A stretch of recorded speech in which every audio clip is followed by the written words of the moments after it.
കഴിഞ്ഞ ദിവസം ഇറ്റാലിയൻ ലീഗിലെ മത്സരത്തിനിടെ ഉണ്ടായ സംഭവങ്ങൾ ഖത്തർ ലോകകപ്പ് ഫൈനൽ മത്സരവുമായി ബന്ധപ്പെട്ടുണ്ടായതാണെന്നാണ് ഇപ്പോൾ ഫുട്ബോൾ ലോകത്തെ സംസാരം.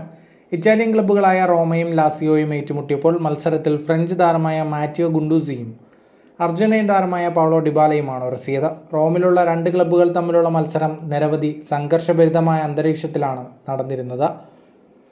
42-ാം മിനിറ്റിൽ ഡിബാലയുടെ അസിസ്റ്റിൽ ജിയാൻലൂക്ക മാൻസിനി നേടിയ ഗോളിൽ റോമ മത്സരത്തിൽ വിജയം സ്വന്തമാക്കി. ആ ഗോളിന് ശേഷം രണ്ടാം പകുതിയിലാണ് അർജന്റീന ഫ്രഞ്ച് താരങ്ങളുടെ സംഘർഷം നടന്നത്.